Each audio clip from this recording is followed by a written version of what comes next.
Hello everyone, कैसे हो आप सभी लोग। आई होप आप सभी सही होंगे, अच्छे होंगे, अच्छे स्टडी कर रहे होंगे और स्टीरियो धीरे धीरे सीख रहे होंगे। कुछ डिफ़िकल्टीज भी आती होंगी, लेकिन आप लोग पूछते रहते हो तो उससे आपकी डिफ़िकल्टीज क्लियर हो जाती हैं। और मैं कोशिश करता हूँ जब भी आपकी कोई नई वीडियो बनाऊँ कि पिछली जो कुछ बच्चों की भेजी क्वेरीज हैं उनको डाली जाए ताकि सभी की वो क्वेरीज क्लियर हो जाए। ठीक है, अभी हमने लास्ट लेक्चर में कायरल्टी किया था और कायरल्टी में हमने आपको बताए थे कि जब भी हम किस सिस्टम को चेक करते हैं कि वो कायरल है क्या नहीं है, तो उसके रिगार्ड में हम उसको सिमेट्री एलिमेंट्स थे उनको देखते थे कि सिग्मा, आई और एस एन। सिग्मा को हम प्लेनोसिमेट्री बोलते थे, आई को सेंट्रोसिमेट्री बोलते थे, ठीक है, और एस एन को रोटेशन रिफ्लेक्शन एक्सियोसिमेट्री बोलते थे। तो हमने लास्ट लेक्चर में जो आपको कराया था वो प्लेनोसिमेट्री के बारे में बताया था। अब हम आपको डिस्कस करेंगे सेंटर ऑफ सिमेट्री के बारे में। सेकंड जो सिमेट्री एलिमेंट है, सेंटर ऑफ सिमेट्री। ठीक है, अगर हम सेंटर ऑफ सिमेट्री की बात करें तो इसी का नाम है सेंटर ऑफ इन्वर्जन ही बोलते हैं इसको रिप्रेजेंट करते हैं आई से। जैसे आपके पास प्लेन था उसको हम सिग्मा से रिप्रेजेंट करते थे, ऐसे इसको हम आई से रिप्रेजेंट करते हैं। अब जैसे प्लेन में हमने देखा था, प्लेन क्या होता था, प्लेन में हम जैसे ही किसी भी सिस्टम के मिडल में से कोई इमेजिनरी प्लेन पास करते थे जो उस सिस्टम को इक्वल दो पार्ट्स में डिवाइड कर सके। सिमिलरली और जो दोनों उसके पार्ट्स बने हुए थे वो आपस में मिरर इमेजेस होते थे एक दूसरे के। अब हम यही बात अगर करते हैं सेंटर ऑफ सिमेट्री में। सेंटर ऑफ सिमेट्री एक ऐसा इमेजिनरी पॉइंट है सेंटर ऑफ किसी मॉलिक्यूल के सेंटर का वो इमेजिनरी ऐसा कोई पॉइंट जहां से हम 180 डिग्री बोले अपोजिट डायरेक्शन में हम इक्वल एंड अपोजिट डायरेक्शन में सेम डिस्टेंस पे कहीं भी जाए तो हमें सेम एटम या ग्रुप ऑफ एटम मिलना चाहिए। अब एग्जांपल से देखते हैं, जैसे मेरे पास ये कोई सिस्टम प्रेजेंट है, सपोज करो यहाँ पे ब्रोमीन लगा हुआ है, यहाँ पे ब्रोमीन है, यहाँ पे H है, यहाँ पे H। ठीक है, अगर हम इस तरह के सिस्टम की बात करते हैं, अब आपने एक चीज देखी जो हमने इमेजिनरी कोई पॉइंट डिस्कस किया इस टाइप से, तो ये सारा कंसेप्ट हमारा 3D में ही लगता है, 2D फीचर पे एप्लीकेबल नहीं होता। वो भी एग्जांपल से देखेंगे क्यों नहीं होता। ठीक है, अभी मैं अगर इसकी बात करूं तो इसमें हम देखते हैं अगर इस सेंटर से मैं इतनी डायरेक्शन में यहाँ तक जाऊं तो मुझे ब्रोमीन मिलता है, उसके अपोजिट उतना ही मैं अगर उधर जाऊं तो मुझे दूसरा ब्रोमीन मिलता है, इधर मैं अगर इस साइड जाऊं तो मुझे हाइड्रोजन मिलता है, इस साइड उतना ही जाऊं तो मुझे हाइड्रोजन मिलता है। तो मतलब इस मॉलिक्यूल के अंदर आई प्रेजेंट है, सेंटर ऑफ सिमेट्री प्रेजेंट है, तो ये मॉलिक्यूल भी एक आयरन है। ठीक है, तो ये हमने आपको बताया कि किस तरीके से आपको कोई भी सेंटर ऑफ इन्वर्जन या सेंटर ऑफ सिमेट्री देखनी है। आपने जिस भी डायरेक्शन में इक्वल डिस्टेंस पे आप इस साइड गए तो ब्रोमीन मिला, उसके अपोजिट डायरेक्शन में इतनी ही डिस्टेंस पे इस साइड आने पे सेम एटम आपको मिलनी चाहिए। अगर ऐसा होता है तो आप कह सकते हो कि उसके अंदर आपका सेंटर ऑफ इन्वर्जन प्रेजेंट है। आप और भी एग्जांपल देखते हैं, इससे आपको अच्छे से क्लियर हो जाएगा।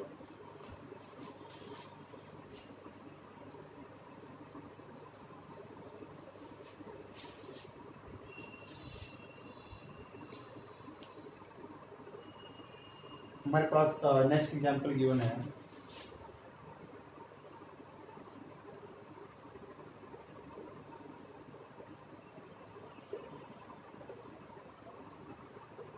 This one.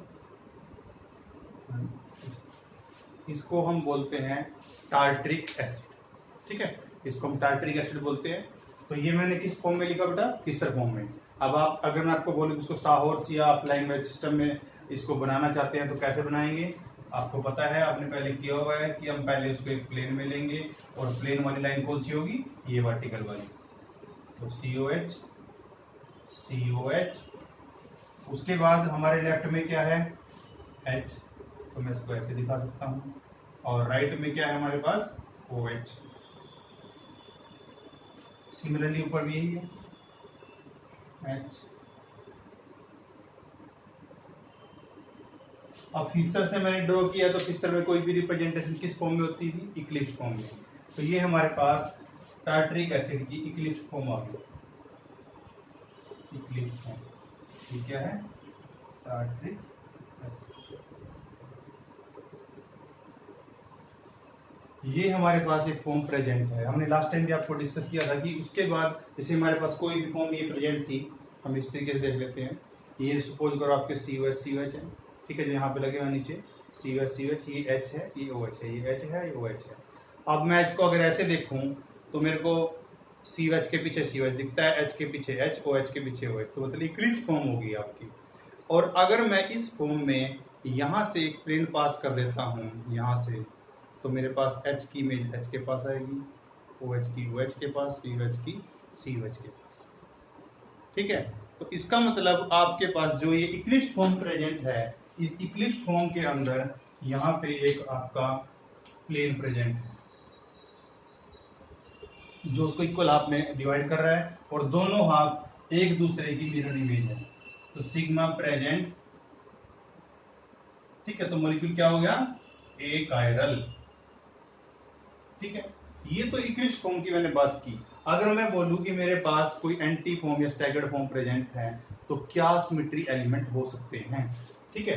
अब आप किसी की बना देते हैं, मैं इसको इधर रख कर रहा हूं।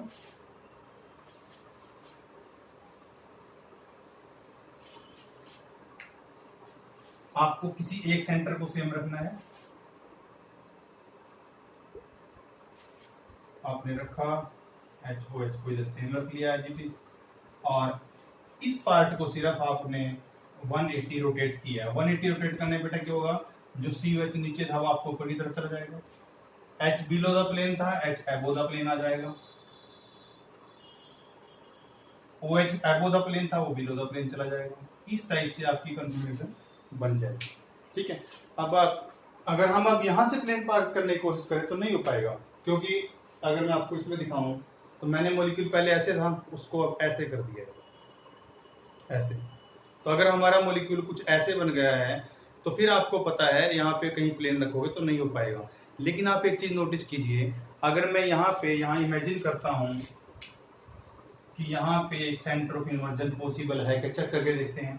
तो अगर मैं इस डायरेक्शन में जाता हूँ तो आपको COH मिलता है, उतना ही मैं इधर मूव करता हूँ तो मेरे को COH मिलता है। मतलब क्या हुआ, ये जो आपके पास मॉलिक्यूल प्रेजेंट है, ये सेंटर से अगर हम देखें तो इधर जाने पे उतने पे COH मिल रहा है, इधर आने पे COH मिल रहा है। तो इसका मतलब क्या है, आपके पास ये तो शो करता है कि सेंटर ऑफ सिमेट्री प्रेजेंट है। और भी देखते हैं, सारे मॉलिक्यूल, सारे ग्रुप ऑफ एटम जितने भी लगे सब होने चाहिए। अब यहाँ पे H कहाँ है, बिलो द प्लेन। इस मॉलिक्यूल में उतना ही आगे की तरफ चलें तो एबो द प्लेन आपके H मिल रहा है। OH यहाँ पे एबो द प्लेन है, तो अगर इधर से आकर के OH देखे तो OH इधर है, उतना ही OH इधर बिलो द प्लेन है। मैं आपको इसमें समझाता हूँ 3D मॉडल में। देखो हमारे पास ये सिस्टम प्रेजेंट है, यहाँ पे ये आपने यहाँ सेंटर इमेजिन करना है मिडल में, और वहां से अगर हम COH इतना इस साइड मूव किया तो COH है, इतना ही इस साइड किया तो नीचे भी COH मिल रहा है। यहाँ से मैं इस साइड मूव किया तो H मिला उतनी डिस्टेंस पे, पीछे अपोजिट डायरेक्शन में उतना ही मूव किया फिर H मिला, इस साइड यहाँ आया तो OH मिला, उतना ही पीछे मूव करूँ तो OH मिल रहा है। इसका मतलब इसके अंदर सेंटर ऑफ इन्वर्जन प्रेजेंट है। सेंटर ऑफ इन्वर्जन अगर प्रेजेंट है तो मॉलिक्यूल क्या होगा, एक कायरल। इसका मतलब हम लिख सकते हैं इसको कि ये मॉलिक्यूल के अंदर I प्रेजेंट है, और अगर I प्रेजेंट है फिर भी मॉलिक्यूल क्या है, एक आयरन। तो इसका मतलब आपके पास टार्टरिक एसिड की जो मॉलिक्यूल दिया हुआ था उसकी आपने दोनों फॉर्म बना के देखी, इक्विलिब्रियम बना के देखी और उसकी एंटी फॉर्म भी बना के देखी, स्टैगर्ड फॉर्म। तो उसके अंदर आपके की दोनों के अंदर कोई ना कोई सिमेट्री एलिमेंट प्रेजेंट था, तो इस वजह से हम उस मॉलिक्यूल को एक आयरन बोल सकते हैं, ठीक है।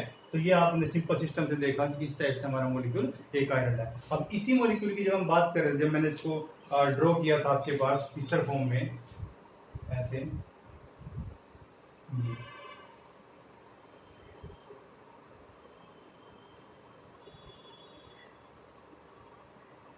ठीक है।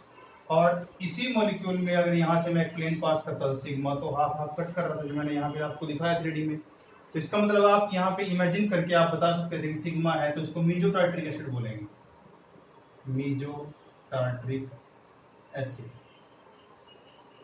ठीक है। ये आपकी फॉर्म थी, ये सिग्मा यहाँ मैंने आपको दिखाया, यहाँ पे भी आपको दिखाया, ठीक है। तो इसका मतलब सिग्मा तो आप 2D 3D दोनों में रिप्रेजेंट कर सकते हो, लेकिन सेंटर ऑफ इन्वर्जन जो है आपका, अब देखो ये मॉलिक्यूल मेरे पास प्रेजेंट था, ये यहाँ पे प्रेजेंट है, क्या हम किसी भी तरीके से बता सकते हैं इसके अंदर कि सेंटर ऑफ इन्वर्जन है कि नहीं है?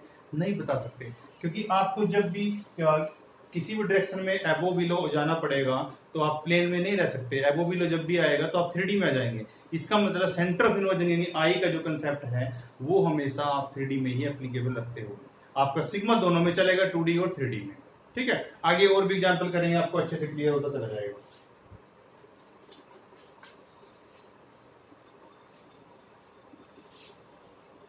अब इस पे बहुत सारे एग्जाम्पल करेंगे।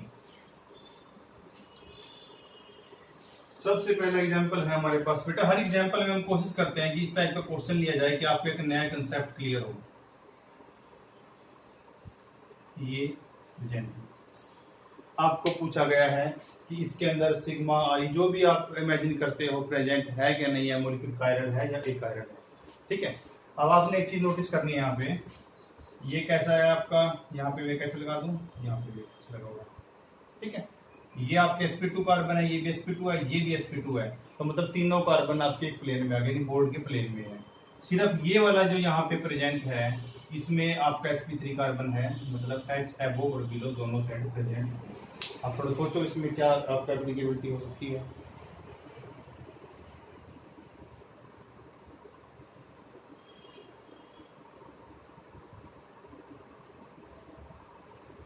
क्या ये मॉलिक्यूल यही है?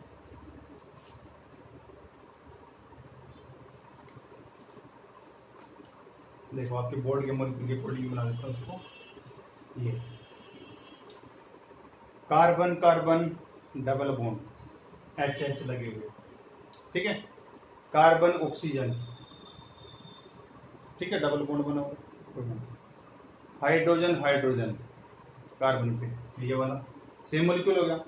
तो बेटा अगर इस मॉलिक्यूल में जिस प्लेन में आपको दिखा रहा हूं, अगर इसी प्लेन में हम बात करें, ये कार्बन ये ऑक्सीजन, ये कार्बन ये हाइड्रोजन ये कार्बन, ये सब के सब एक ही प्लेन में है सारे, सिर्फ अलग अलग क्या है, ये हाइड्रोजन और ये हाइड्रोजन। ठीक है, तो अगर मैं यहां से एक प्लेन पास करूं तो ऑब्वियसली बात है इस मॉलिक्यूल को दो हिस्सों में डिवाइड कर देगा, दोनों एच एच एक दूसरे की इमेज बनेंगे। तो इसका मतलब इस मॉलिक्यूल के अंदर सिग्मा प्रेजेंट है।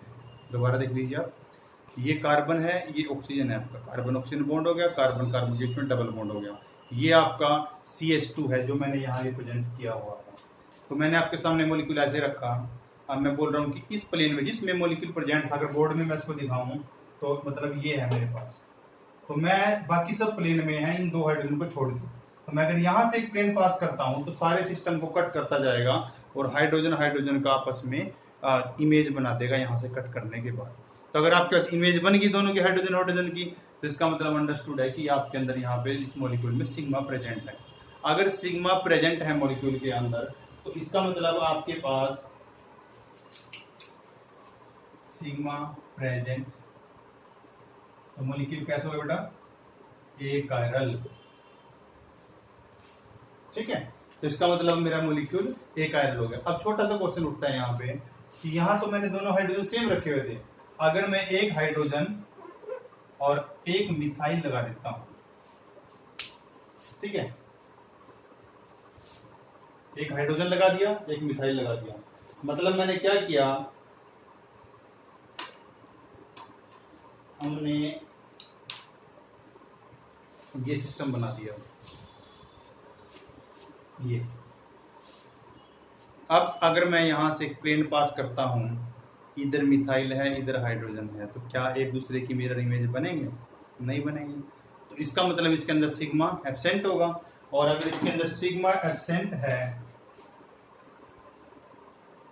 उसके बाद आपको क्या देखना है, पाई सेंटर ऑफ इन्वर्जन। क्या कोई ऐसा पॉइंट है यहां से, अगर मैं इधर आकर के देखो इतना हाइड्रोजन मिलेगा, इधर जाऊं तो हाइड्रोजन अलग मिलेगा मिथाइल अलग मिलेगा, क्योंकि ये sp2 कार्बन है sp3 है। इधर आऊं इस कार्बन के आगे ऑक्सीजन लगा हुआ, उस कार्बन के आगे हाइड्रोजन लगा हुआ, तो आई भी प्रेजेंट नहीं है। तो इसका मतलब सिग्मा भी एब्सेंट है और आई भी एब्सेंट है। तो अगर इसके अंदर दोनों में से कोई सिमेट्री एलिमेंट नहीं है तो आप क्या बोलोगे इसको कि ये मॉलिक्यूल कायरल है। ठीक है, तो इस तरीके से हमें कायरलिटी चेक करनी है कि इसमें कायरलिटी है या नहीं है। और एग्जांपल लेते हैं, आपको अच्छे से क्लियर हो जाएगा।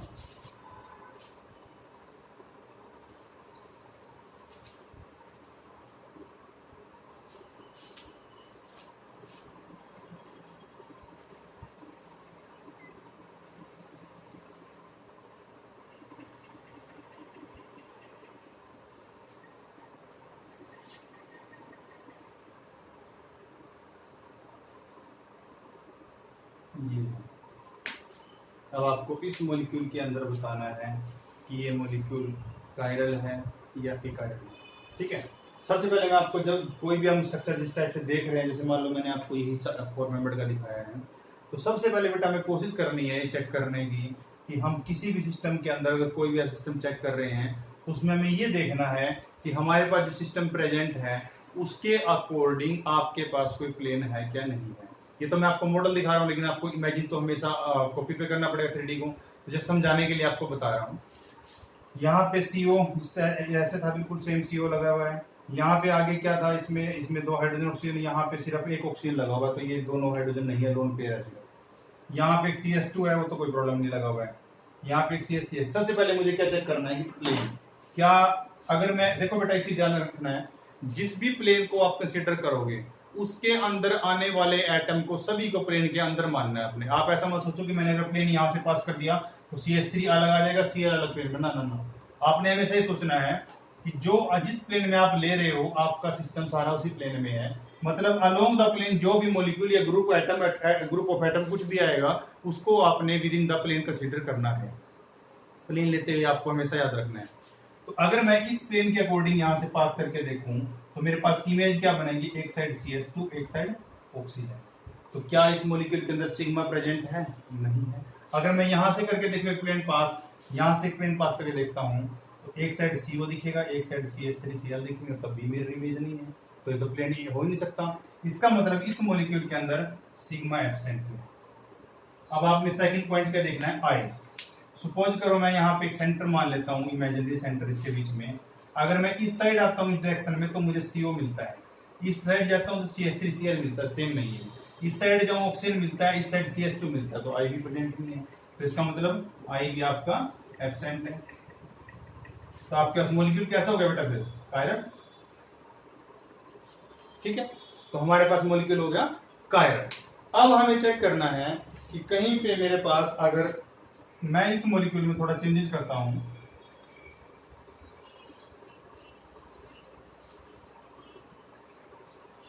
सपोज करो मैंने इस मॉलिक्यूल में यहाँ पे भी एक ऑक्सीजन डाल दिया, ठीक है, ऐसा कोई सिस्टम मैंने जनरेट कर दिया है। तो अगर ऐसा प्रेजेंट हुआ तो अब आप देखो, आप अगर यहाँ से कोई प्लेन पास करने की कोशिश कर रहे हो तो उस प्लेन के अलोंग आपके एक साइड ऑक्सीजन दूसरी साइड ऑक्सीजन, दोनों मिरर इमेज बन गई, तो इसका मतलब सिग्मा प्रेजेंट है। इधर से पास करके अगर यहाँ से देखिए हम, यहाँ से इस वाले एंगल से, तो एक साइड ये अलग मॉलिक्यूल कायरल, ये CO अलग है, तो यहाँ से नहीं बनेगा लेकिन उस साइड से बन जाएगा, तो इसका मतलब इसके अंदर एक सिग्मा प्रेजेंट है।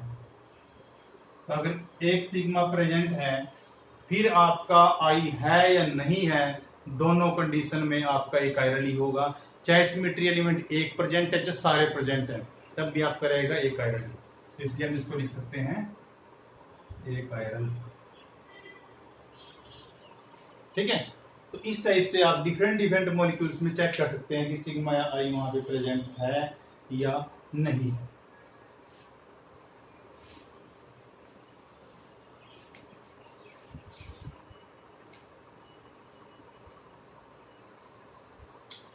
नेक्स्ट एग्जांपल है हमारे पास,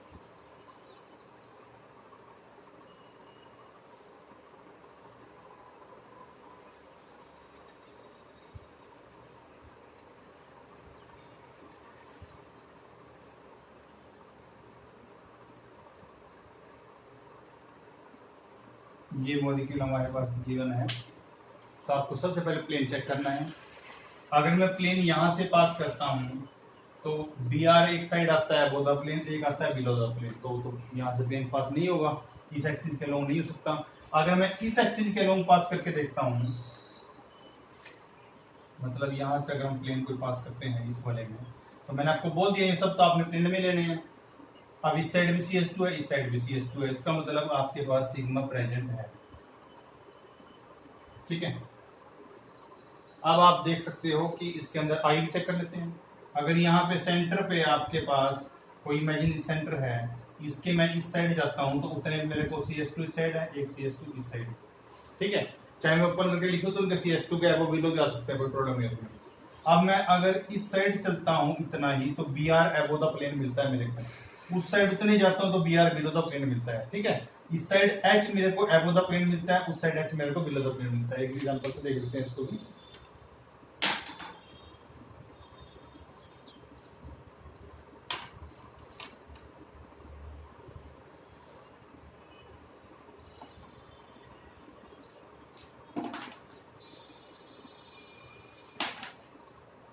ये देख लीजिए आप,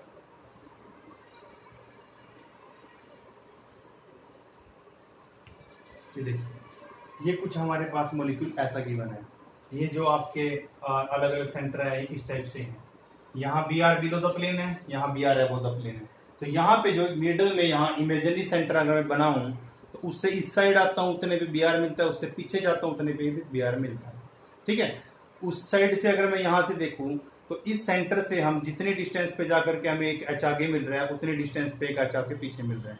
ठीक है, तो और अब यहाँ से भी देख लो आप, मिडल में यहाँ से इधर भी एक एच उतना ही है, एक एच उतना ही है, इधर भी एक एच है, एक एच उतना ही है। तो मतलब कहने का क्या है कि आपके पास इस मॉलिक्यूल के अंदर सेंटर ऑफ इन्वर्जन प्रेजेंट है। ठीक है, तो हम लिख सकते हैं यहाँ पे कि इसके अंदर आई प्रेजेंट है, सिग्मा आई दोनों प्रेजेंट है, तो मॉलिक्यूल कैसा हो गया, ये कायरल। ठीक है, तो आपको क्वेश्चन इस टाइप से भी आ सकता है कि आपको बताना है इसमें कौन कौन से सिमेट्री एलिमेंट प्रेजेंट है।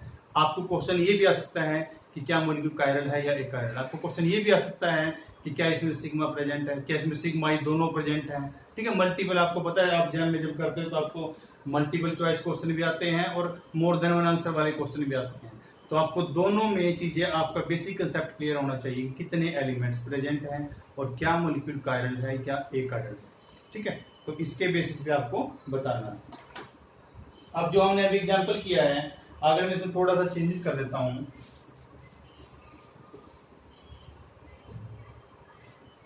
अगर मैं इसको यहां से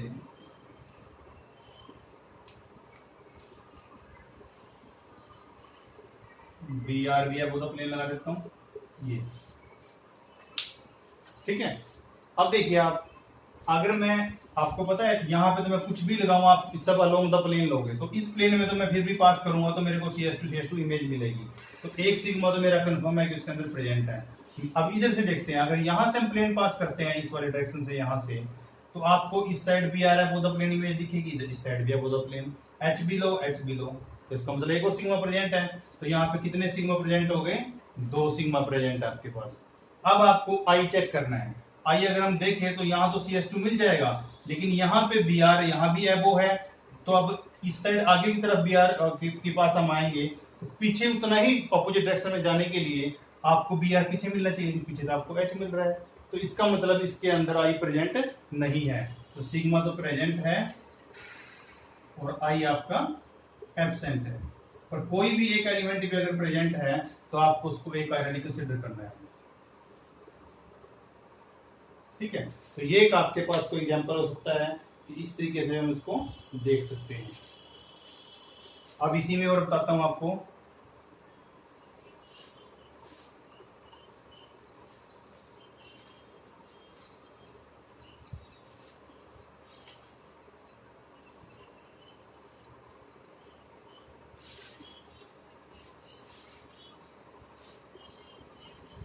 यहां पे सपोज करो ऑक्सीजन प्रेजेंट है,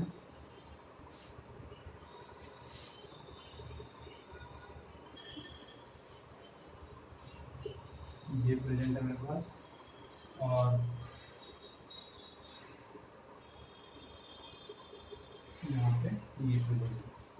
ठीक है, तो आपके पास ये स्ट्रक्चर गिवन है। अब हमें चेक करना है कि इसमें कोई सिमेट्री एलिमेंट प्रेजेंट है या नहीं है। ठीक है, सबसे पहले अंडरस्टूड सी बात है, आप इसमें सिग्मा डाल के देखोगे तो सिग्मा अगर इस प्लेन के अकॉर्डिंग लेता हूँ, एक साइड ऑक्सीजन आता है एक साइड CS2, तो सिग्मा पॉसिबल नहीं है। इस प्लेन के अकॉर्डिंग लेता हूँ तो बी आर बिलो है, इधर बी आर एबो है, तो मिरर इमेज नहीं बनेगी। अब सिग्मा तो प्रेजेंट नहीं, अब आई की तरफ प्रोसीड करते हैं। मान लो यहाँ पे मैंने एक सेंटर को मान लिया, इस सेंटर से मैं इस साइड की तरफ जाता हूँ तो मुझे ऑक्सीजन मिलता है, और इस साइड जाता हूँ तो मुझे CS2 मिलता है। तो ये आई यहाँ पॉसिबल नहीं है। अगर इस साइड जाऊं तो बी आर बिलो है, बी आर एबो है। ठीक है, इस साइड तो पॉसिबल है, लेकिन आपके पूरे मोलिक्यूल के अराउंड होना चाहिए, तो वो तो पॉसिबल नहीं है।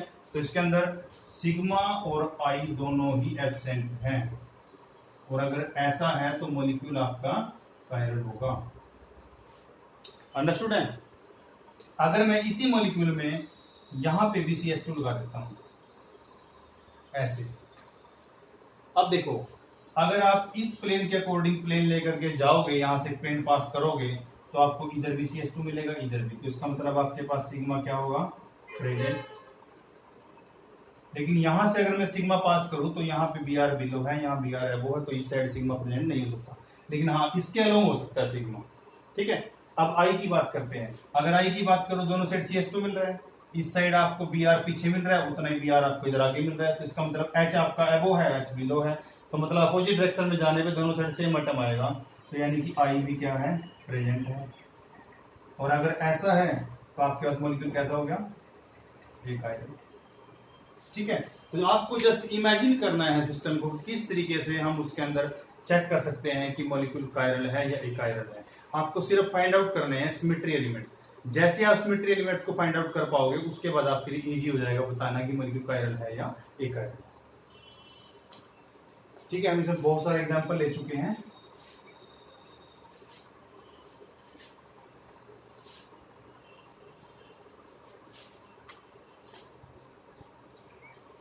एक और देख लेते हैं।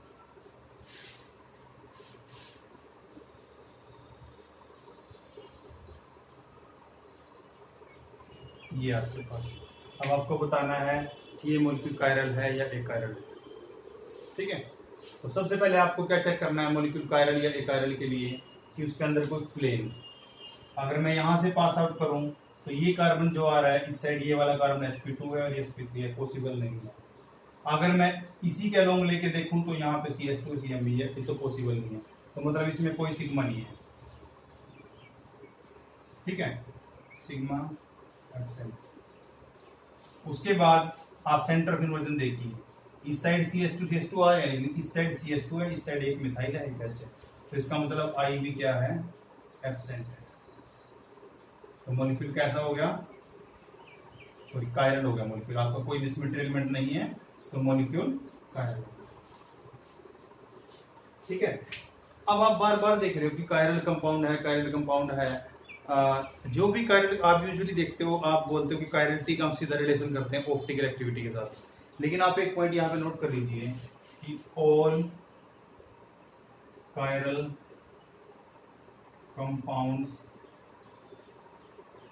Are not optically active.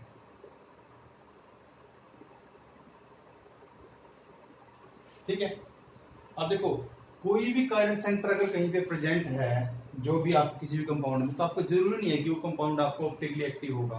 आपने मीजो टार्टरिक एसिड केस में देखा, उसके पास दोनों एंड्स पे जो कार्बन है, जो कायरल सेंटर है, वो कायरल है दोनों सेंटर, लेकिन उसके बाद भी ओवरऑल जो मॉलिक्यूल है आपको ऑप्टिकली इनएक्टिव है।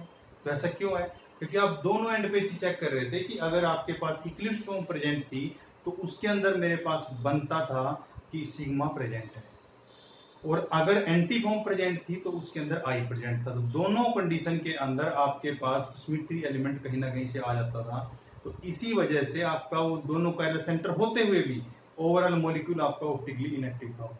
ठीक है, तो इसी के लिए मैंने पॉइंट लिखवाया कि all chiral compounds are not optically active. आपको चेक करना पड़ेगा किस टाइप का सेंटर प्रेजेंट है। ठीक है, इसमें भी आपको फर्दर एग्जांपल आएंगे तो अच्छे से क्लियर हो जाएगा। अब एक दो एग्जांपल और कर लेते हैं जो मैंने अभी लिखा है, इसी के साथ एक और क्वेश्चन डाल देता हूं आपको, ताकि आप एनेंशियोमर डायस्टीरियोमर भूले नहीं। आई होप कि तुम भूले भी नहीं होंगे, और भूल गए तो दोबारा याद दिला देते हैं।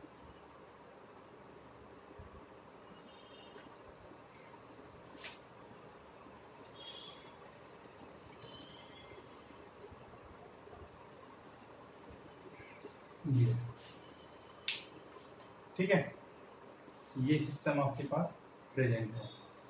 आपके पास ये दो मॉलिक्यूल दे रखे हैं और आपको बताना है कि इन दोनों में आपस में क्या रिलेशन है। ठीक है, सबसे पहले तो मैंने आपको जैसे यूजुअली बताया है कि आपको यही चेक करना है कि क्या मॉलिक्यूल सेम तो नहीं है। अगर मैं इसी मॉलिक्यूल को, मैं आपको स्ट्रक्चर बताता हूँ,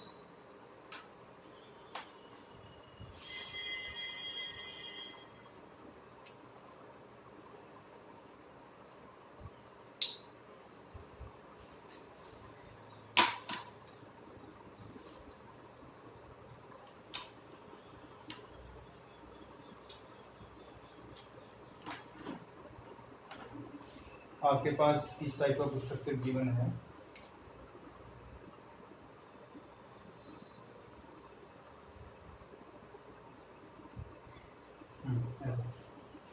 आपके पास ये डबल बॉन्ड है, कार्बन कार्बन HH लगे हुए हैं दोनों यहाँ पे।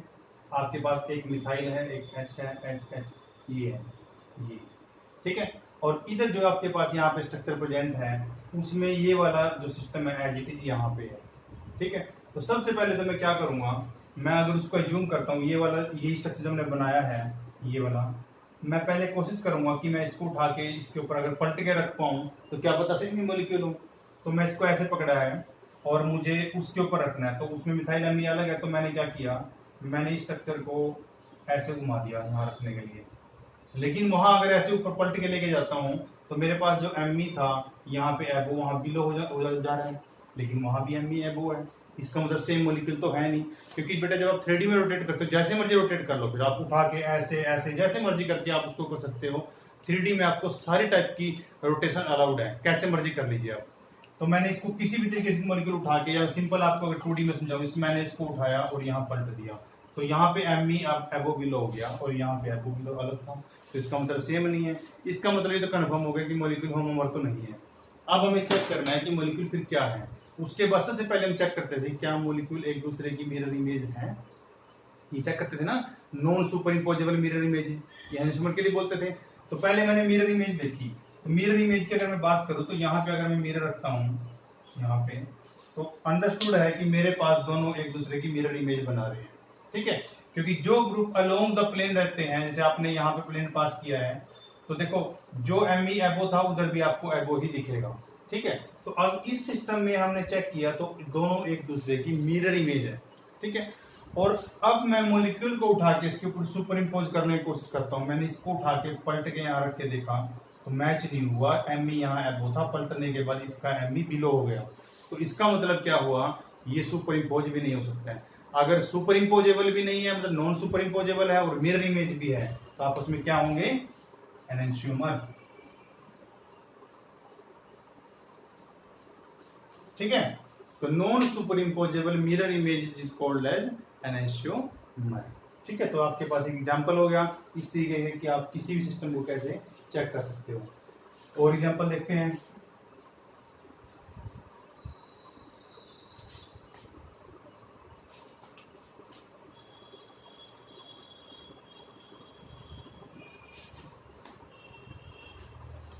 आपके पास मॉलिक्यूल ऐसे गिवन है,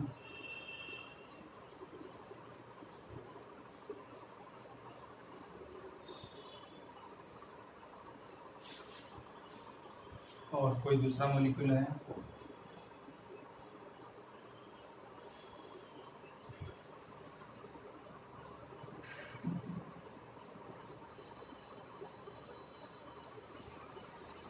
ये वाला ए और बी का रिलेशन पूछा है इसमें क्या है, ठीक है। तो आपको कंपैरिजन करना पड़ेगा दोनों का कि इनमें क्या सिमिलरिटी है और क्या डिसिमिलरिटी है। देखो आप किसी भी चीज को बेटे अगर कहीं भी हम क्लैरिफिकेशन के लिए देखते हैं, कंपेयर करते हैं, तो आपको सबसे पहले उनमें जो सिमिलरिटी है उसको क्लोज करना पड़ेगा, उसको नजदीक लाना पड़ेगा, उसके बाद ये मॉलिक्यूल को देख पाएंगे। अब देखो इसमें आपका एक Cl, एक Br, एक Br, एक Cl एबो है, एक Br एबो है, एक Br बिलो है। यहाँ भी एक Cl एबो है, Br है, Br है। तो सबसे पहले तो क्वेश्चन उठता है क्या पता है सेम मॉलिक्यूल हो। तो हम क्या करते हैं, इस वाले को भी इस तरीके से रोटेट करते हैं इस मॉलिक्यूल को कि Cl Br जो एबो है वो दोनों नीचे की तरफ आ जाए। अब वो आगे पीछे है या सेम है उसकी कोई प्रॉब्लम नहीं, पहले हम इसको रोटेट करके देखते हैं। मैंने इस मॉलिक्यूल को उठा करके सिर्फ 120 रोटेट कर दिया, 120, मतलब इस प्लेन के अंदर ऐसे रोटेट किया तो मेरे पास ये Br इधर से इधर आ गया, एबो द प्लेन आया, वो Cl आगे चला गया, ये Br ऊपर आ गया, ठीक है। तो ये मॉलिक्यूल मेरे पास बन गया। अब मैं इस सिस्टम में देखता हूँ क्या सेम है क्या डिफरेंट है। अगर मैं इसको सिंपली, आप इसको उठाते हो ऐसे उठा के उस मॉलिक्यूल को और इसके ऊपर उल्टा देते हो ऐसे, क्योंकि आपको Cl के ऊपर Cl चाहिए, Br के ऊपर Br चाहिए। अगर मैं इसको ऐसे उठा के उल्ट देता हूँ तो मेरे पास जो मॉलिक्यूल बनता है वो कुछ ऐसा बनता है। इसको 180 रोटेट करने के बाद, आउट ऑफ प्लेन जाने के बाद, यहाँ पे Cl आ तो गया लेकिन Cl बिलो द प्लेन आया। बी आर कैसा आया, बिलो द प्लेन, और जो बी आर एबो था ये आपका यहाँ पे ये वाला बिलो वाला एबो हो गया, ये आ गया आपके पास। तो स्ट्रक्चर बनता है। क्या मैं इसको इसके ऊपर सुपर इम्पोज कर सकता हूँ? नहीं कर सकता, क्योंकि इसका बी आर एबो है, उसका बी आर बिलो है, इसका सी एल एबो है, इसका बिलो है, इसका बी आर एबो है, इसका बी आर बिलो है, तो पॉसिबल ही नहीं है। अब ये चेक कर लेते हैं कि क्या ये दोनों मॉलिक्यूल आपस में दूसरे की इमेज बनाते हैं। तो ये मेरे पास जो सिस्टम प्रेजेंट था, ये मैं इसको उठा के नीचे लिख देता हूं इसके पास ही, C L B R B R, ठीक है। यहां पे प्लेन डालते हैं, आपने कोई मिरर डाला यहाँ पे, और मिरर डालने से बी आर के साथ बी आर की इमेज बन रही है, सी एल के साथ सी एल की, बी आर के साथ बी आर की। तो इसका मतलब ये मिरर इमेज भी है, और हमने अभी देखा उठा के ऊपर रख सकते तो इम्पोज भी नहीं कर सकते, तो non superimposable mirror images हैं। अगर कोई ऐसा सिस्टम प्रेजेंट होता है तो उनको क्या बोलते हो आप? एनेंशियोमर। तो ये दोनों आपस में एनेंशियोमर्स हैं, ठीक है। तो इस तरीके से हम देख सकते हैं कि आप किस तरीके से एनेंशियोमर चेक कर सकते हैं।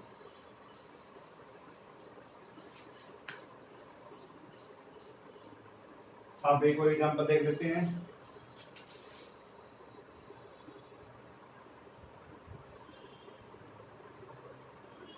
ये है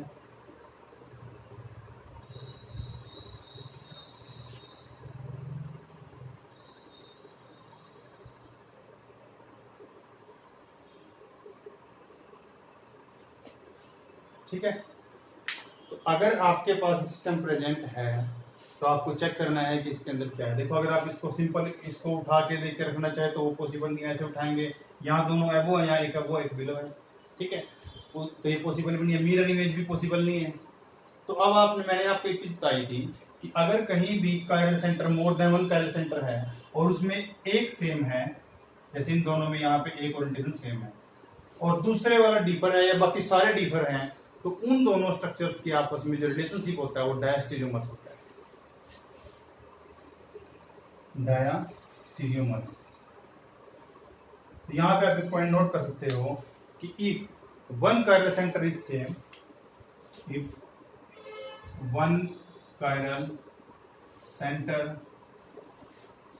is same and other one और ऑल जितने भी प्रेजेंट है बाकी आर डिफरेंट, देन वो डायस्टेरियोमर्स होंगे आपस में, ठीक है। तो ये दोनों स्ट्रक्चर आपस में डायस्टेरियोमेरिक रिलेशन रखते हैं, ठीक है। तो इस टाइप से हमने बहुत सारे एग्जांपल से देख लिया कि सेंटर ऑफ सिमेट्री किस तरीके से हम इंक्लूड करते हैं या एक्सक्लूड करते हैं, प्लेन ऑफ सिमेट्री कैसे देखते हैं, ठीक है। तो हमने आपको plane of symmetry, centre of symmetry का दिया। इसी में एक थर्ड है जो हमने डिस्कस भी किया था पहले,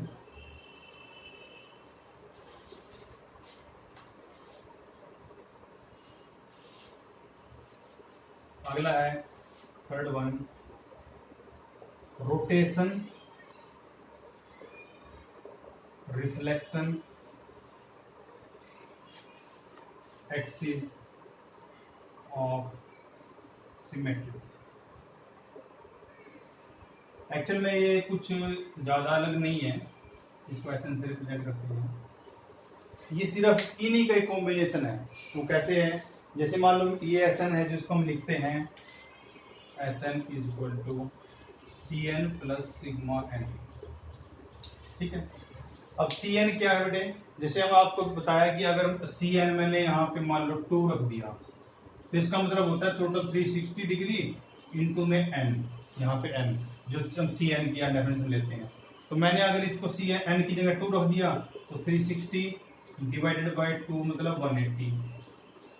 180 का मतलब क्या है? जैसे हम आई देखते थे कहीं पे सेंटर ऑफ सिमेट्री, तो हम क्या देखते थे कि अगर हम उस मॉलिक्यूल के पीछे जाके उतने डायरेक्शन में कोई भी डिस्टेंस ट्रेवल करते उतना ही आगे आके हमें एटम सेम मिलना चाहिए था, तो दोनों एक दूसरे के 180 होते थे। तो इसीलिए हम उसके बाद सेंटर ऑफ इन्वर्जन था उसको C2 भी बोल देते हैं कई जगह। तो C2 आपका आई के इक्वल ही है, इसी को आप C2 बोल देते हो कि 180 से आप अगर आप 180 एक्सिस से रोटेशन दे रहे हो या आप उसको इमेजिनरी एक्सिस के अकॉर्डिंग लेके कर रहे हो तो उसी को बोल देते हैं। तो मतलब ये Cn वही है आपका सेंटर ऑफ एक्सीज, और सिग्मा आपका प्लेन ऑफ सिमेट्री है। तो यानी कि आपका प्लेन ऑफ सिमेट्री और सेंटर ऑफ सिमेट्री को दोनों को जोड़ के जो बनता है उसको Sn बोलते हैं, रोटेशन रिफ्लेक्शन एक्सिस। ठीक है, ये उतना आपको जितना इंपॉर्टेंट उतना मैं बता रहा हूँ इसमें। ये आपको कोई भी मॉलिक्यूल कंसीडर करना है वो करना आपको Cn से, और आपके मतलब I इसको बोलते हैं सेंटर ऑफ सिमेट्री या प्लेन ऑफ सिमेट्री से कंसीडर करना है, इसको आप उस सिस्टम में एप्लीकेबल नहीं करते हो। तो इसमें सिंपल लिखा है rotation reflection axis of symmetry. ठीक है, मतलब आप जिस सिस्टम को आप रोटेट करोगे, मतलब आप C2 C3 180 रोटेट कर रहे हो, 90 रोटेट कर रहे हो उसके अकॉर्डिंगली, और साथ में सिग्मा है आपका रिफ्लेक्ट, आप कहीं भी कोई सिग्मा डाल रहे हो, रिफ्लेक्ट कर रहे हो मॉलिक्यूल की दूसरी इमेज दूसरे सामने ला रहे हो, तो इसीलिए इसको rotation reflection axis of symmetry बोला जाता है। अब इसमें जो पॉइंट नोट करने वाला बात है, अगर आपके पास कहीं पे इस टाइप का सब्जेक्टिव क्वेश्चन कई बार आ जाते हैं जहां more than one answer correct होते हैं, तो वहां पे एक पॉइंट आप लिख लीजिए कि आपकी जो कायरलिटी है उसके लिए सफिशिएंट कंडीशन है, sufficient condition for chirality is Sn। ठीक है, अगर आप मानते हो कि कोई कायरल है तो इसका मतलब उस सिस्टम के अंदर it must not have Sn, मतलब आपके सिस्टम के अंदर Sn नहीं होना चाहिए। Sn क्या है, आपका प्लेन है और सेंटर ऑफ सिमेट्री है, यानी अगर दोनों कहीं एब्सेंट है तो समझ लेना आपकी आपका मॉलिक्यूल अकायरल ही होगा। ठीक है, तो इसीलिए मैंने लिखा है कि ये सफिशिएंट कंडीशन है कायरलिटी के लिए कि आपका मॉलिक्यूल में Sn नहीं होना चाहिए, Sn में दोनों जाते हैं। तो अगर कहीं क्वेश्चन आ जाता है आपके पास कि एक molecule will be A chiral if it doesn't have sigma, तो करेक्ट है बेटा। अगर आपको बोला जाए कि doesn't have centre of symmetry, correct है। और अगर आपको ये भी बोला जाए इसी के अंदर कि if it doesn't have Sn, तो अगर आपका Sn है तो उसमें दोनों आगे फिर आपके, तो जहां मोर देन वन आंसर आते हैं उस टाइप के क्वेश्चन के लिए आपके पास एक क्वेश्चन हो सकता है, तो इसलिए बता रहा हूं आपको। तो आपके पास अगर Sn कंप्लीटली एब्सेंट होना चाहिए तब जाके आप कंसीडर कर पाओगे कि आपके पास मॉलिक्यूल है जो वो एक आयरन है। ठीक है, अब एक पॉइंट और लिख लीजिए यहाँ पे कि आपके पास चाहे सिग्मा है, चाहे Cn मतलब I है, या Sn है, जो भी आपके तीनों प्रेजेंट है या कोई भी एक प्रेजेंट है, तो उस कंडीशन में भी आपके पास जो सिस्टम है वो एक आयरन ही रहेगा। चाहे सिमेट्री एलिमेंट तीनों प्रेजेंट है, चाहे कोई एक प्रेजेंट है, तब भी आपका सिस्टम एक आयरन रहेगा। ठीक है, तो इस तरीके से आप इसको, इन पॉइंट को यहाँ कंसीडर कर सकते हो। तो ये आपके पास चीजें होगी कि आप किस टाइप से सिमेट्री एलिमेंट देख के कायरलिटी बताओगे।